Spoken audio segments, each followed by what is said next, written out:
Years ago, I served alongside a pastor who had a big, colorful poster on the wall of his office. It was a really goofy photo of two chimpanzees hugging each other. And the caption said, "We need each other." Well, I was a young seminary student, and I thought that poster was kind of silly.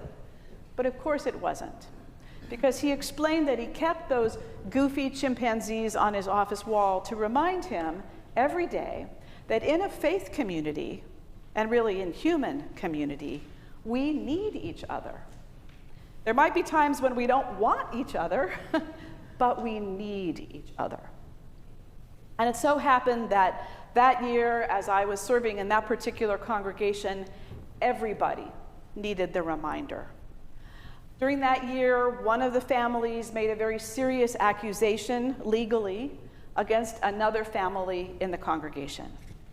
Rumors flew, tempers boiled, factions developed, untruths were told, news crews even showed up outside a council meeting one night. It really was a dangerous time for the congregation. But the congregation survived. And the way that pastor conducted himself has stayed with me as a model ever since. This pastor was forthright. He was honest. He refused to keep secrets. He refused to pass judgment. He stayed humble, but he stayed strong. And he worked closely with the council to defend the unity of the congregation.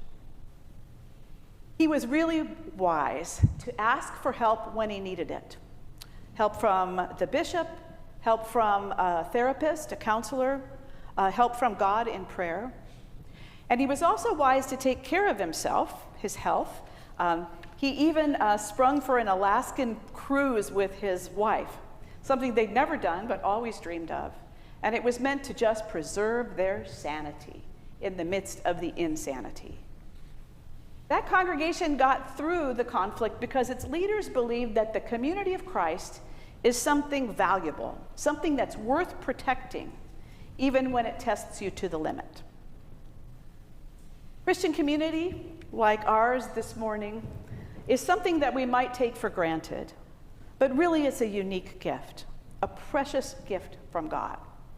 Just think of the amazing thing that happens right here in this congregation, even right here this morning. That God brings people together from all far-flung neighborhoods, all different backgrounds, all ages, with just one thing in common. We belong to each other through the love of Christ. And God trusts us, amazingly, to form a community that reflects the character of Christ as the best we can, with qualities like forgiveness, compassion, respect, humility, generosity, justice, concern for the vulnerable. We know we're far from perfect. We make mistakes. We confess.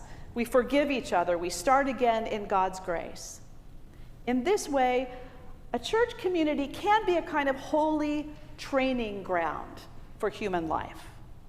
The things that we learn here together, not only about God, but about relationships, we put to use in other areas of life. And the ripples, the positive ripples, go out from this place. Which could be what Jesus meant about Christ followers being salt for the earth. Even a small congregation like ours helps season the whole city, the whole region, through relationships. Today's scripture addresses the issue of conflict, which is a fact of life wherever people get together. It could be a family, a workplace, a congregation, any organization. Conflict, isn't necessarily a negative thing. It can be creative. Conflict can open the door to new understandings. But I doubt there are any of us who really enjoy conflict. Any hands? No. Our discomfort shows in the roundabout ways that we deal with conflict.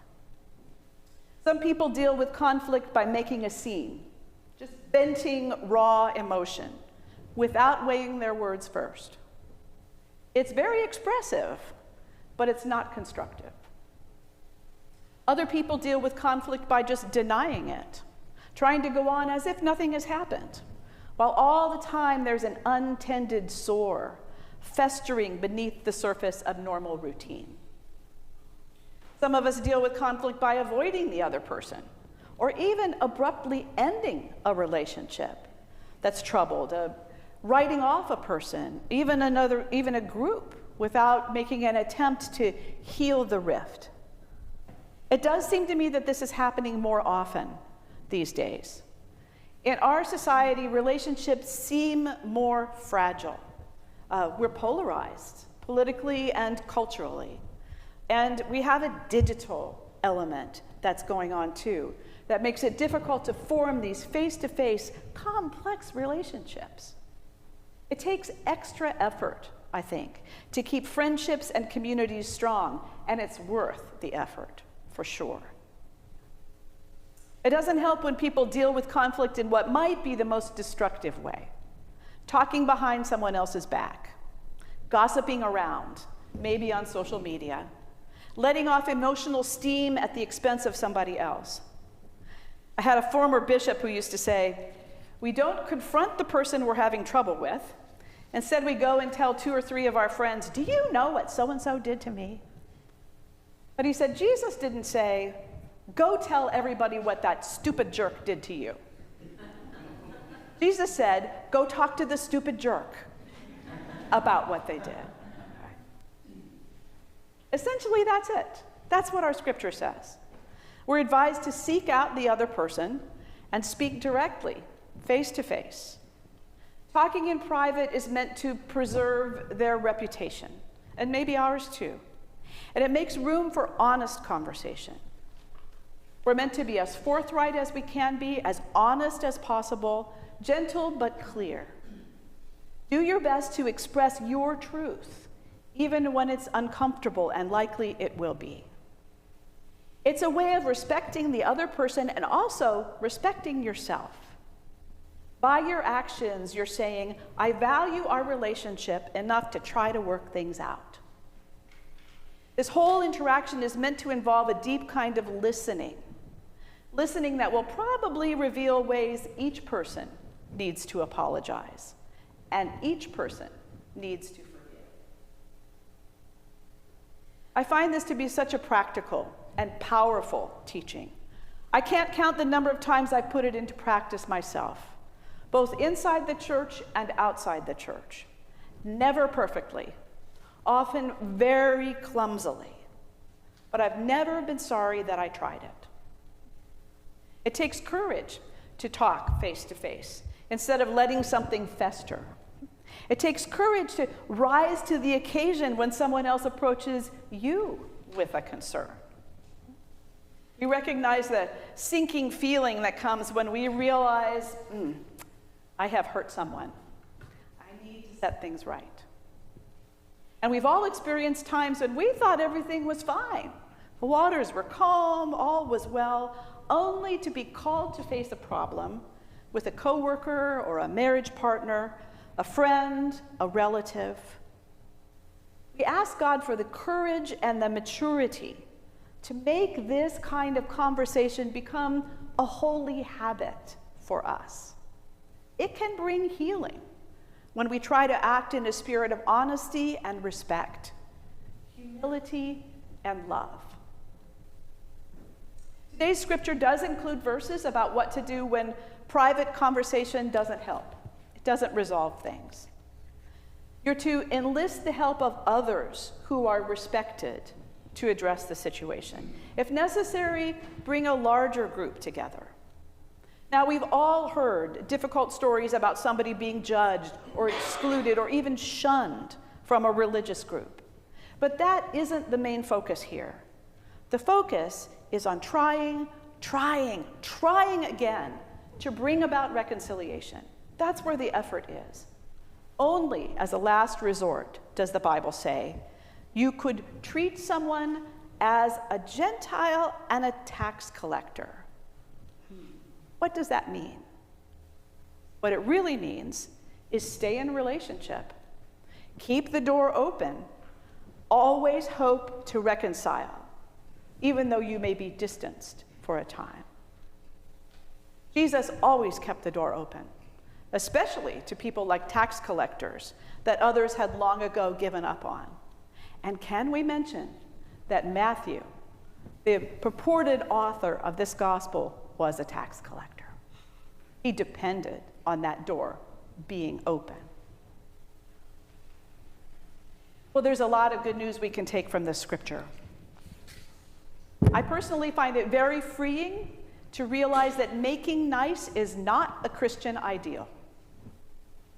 Christian ideal is love, resilient love. Love in the spirit of the great commandment, love your neighbor as you love yourself. Because every human being is precious to God. It's really beautiful, I think, how Jesus points us toward authentic community, which is messy, and it's vulnerable, it's honest, it's caring. It always depends on God's forgiveness, a core value of our life. Life isn't tidy. We don't have to be perfect. Jesus is with us in the mess, giving us what we need to repair damage and to move ahead. Jesus says, wherever 2 or 3 are gathered in my name, I am there among them. Now, I think we often think about this in terms of worship. Right? So whenever 2 or 3 are gathered for prayer, Christ is there. But I believe the promise is much wider than this. I believe it means that whenever we attempt to better understand each other, to connect, to forgive, to mend, to move ahead, Christ is with us. When we summon the courage to address a hard thing, Christ counsels with us. And with every hard-won understanding that our conflict might produce, we learn just a little more about Christ's love. Thanks be to God.